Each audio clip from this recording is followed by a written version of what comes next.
The honourable member for Fredericton. Thank you, Madam Speaker. And I wish to thank my NDP colleagues for giving me the opportunity to speak, and I will be splitting my time with the member for Edmonton Strathcona.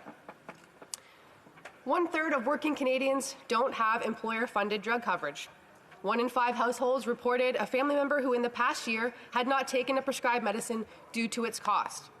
Par année. Every year, nearly 3 million Canadians say that they're not able to afford one or more of their prescription medications. 2019 election, I heard these statistics echoed at doors and across party lines. I am excited by the idea of national pharmacare and the support I know that we have from members in this House to improve the lives of Canadians. I am also excited by how much work has already been done to understand what our national pharmacare plan needs to look like.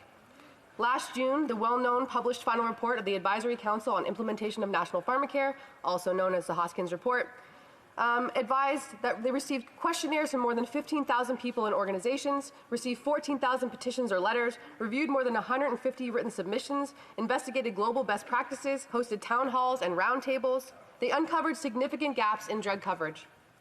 Of the nearly 3 million Canadians who said they were not able to afford their prescriptions, 38% had access to private insurance coverage. 21% had public coverage. But with copays and exemptions, they still did not have the resources to afford their medications. Almost 1 million Canadians were forced to cut back on food or home heating in order to pay for their medication. Almost 1 million Canadians had to borrow money in order to afford their prescribed medication. This highlights the crushing poverty weighing on Canadians. It has many causes, but with pharmacare, we can take one worry away. We can alleviate some of the stress and uncertainty in their lives. In the Hoskins Report, the Advisory Council laid out several recommendations to address these gaps, and I will reiterate them here. Its first and foremost recommendation was the federal government's work with the provincial and territorial governments to establish a universal, single-payer, public system of prescription drug coverage in Canada.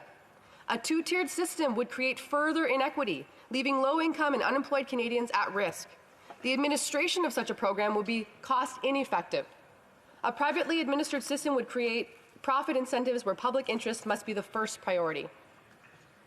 The Council also recommended that national pharmacare benefits be portable across provinces and territories. This reinforces the need for federal leadership to come alongside provincial health departments to ensure that the system is truly national in scope. The Council also recommended that all Canadian residents be able to take advantage of a universal pharmacare program in order to ensure that everyone would have access to the drugs they need and to stay in good physical and mental health. They also recommended a national formulary be developed to list which prescription drugs and related products should be covered to ensure all Canadians have access equally to the medicines they need to maintain or improve their health, no matter where they are living in Canada. Clearly, this is a big job. We are going to need leadership from our Prime Minister and his cabinet, and we are going to need significant financial investment from the federal government to make this happen. It is remarkable that Canada is the only developed country that has a universal healthcare program that does not include universal coverage for prescription medication. Especially when we know there are real costs associated with people who need to skip doses or avoid filling prescriptions because they cannot afford to buy them. These decisions put strain on our healthcare system. Because these people are unable to remain healthy throughout their lives, and this in turn causes complications and chronic disease later in their lives. Individuals end up in urgent healthcare situations, needing to return to hospital emergency rooms, taking up hospital beds because they couldn't afford to properly manage their conditions and illnesses at home. The Parliamentary Budget Officer has already indicated that this will save federal, provincial, and territorial governments billions of dollars. And that doesn't even consider the quality of life for Canadians who require prescription medicines.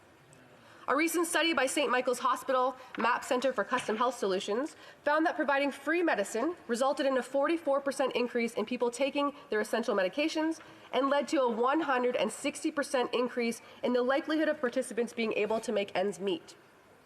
Ensuring people have access to the medications they need throughout their life will have real positive impacts, such as poverty reduction as people become able to direct their money towards food, rent, home heating, or childcare.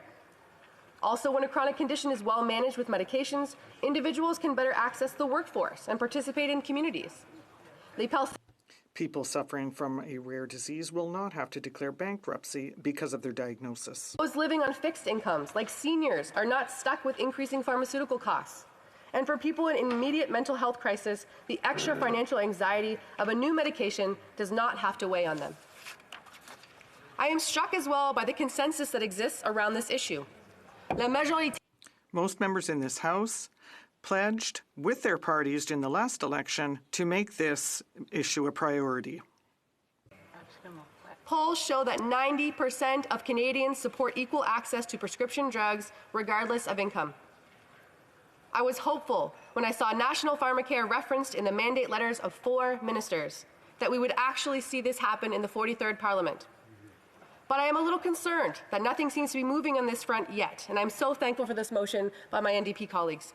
Maybe we will be pleasantly surprised when the budget is tabled. But I fear that our government may be losing its courage, perhaps because of the lobbying that is happening by pharmaceutical and insurance companies. I hope this government is being vigilant against letting entities with deep pockets and full-time Ottawa-based lobbyists buy influence on our policy development process. I have spent time with representatives from community organizations, healthcare professionals, and their unions that we need universal public pharmacare. Groups like the Heart and Stroke Foundation, National Nurses Union, Diabetes Association of Canada, Canadian Counselling and Psychotherapy Association, Canadian Health Coalition, Canadian Labour Congress. I could go on. These organizations represent average Canadians, workers in the health field, and those who are living with or caring for people with chronic or acute disease. These are the people we work for. The Canadian Medical Association shared the stories of doctors fighting for national pharmacare. Dr. Nav Prasad had this to say: "Why did I spend all those years training to become a doctor if at the end of it, when I give someone a diagnosis, they don't fully benefit because they can't afford the treatment?" The Advisory Council on the implementation of national pharmacare left us with the way forward. It will take time, significant federal investment, and close collaboration among all health system partners to turn Canada's patchwork of prescription drug insurance plans into a national public pharmacare program. But it is possible. Thanks to the work of this council, the path forward is clear. The data is indisputable. Canadians are on board. Parliamentarians in this House are mostly on board. We're here to represent the people, and this is what the people want. So, Mr. Speaker, Madam Speaker, my final reflection is this: what are we waiting for? Thank you. Bravo. Questions et commentaires? Questions and comments? The honourable member for Vancouver Kingsway.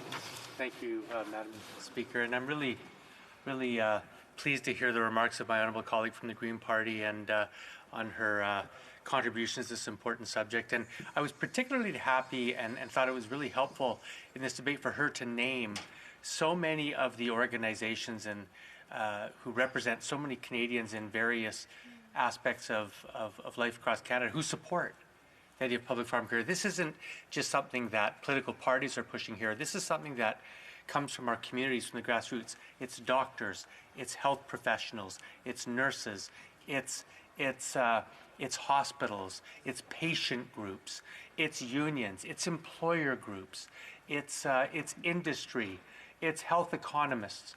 And I'm just wondering if my honourable colleague can maybe elaborate on that and what's her if she can tell the House what her sense of support there is in her community and in stakeholder groups across this country. Does she believe that it has majority support of Canadians across our land? Honourable member for Fredericton. Thank you, Madam Speaker, and I thank my honourable colleague for that question. You know, I think back to the election process and knocking on countless doors, visiting every long-term care facility in my riding, senior care facilities, discussing these issues of healthcare and high costs. I have high demographics of seniors in my riding as well, and this was something that they acknowledge was what would help them. So they talked to me about some of the times they had to make that decision between heating or food and medication. So we've heard that line so many times, but it's because it needs to be repeated. That should not be happening in Canada. Nurses, doctors, we had so many meetings with these organizations over the past few months as well. So it's something for me that was unanimous. It seemed to be a no-brainer, and I really hope that we can make this happen for them. The commentaires?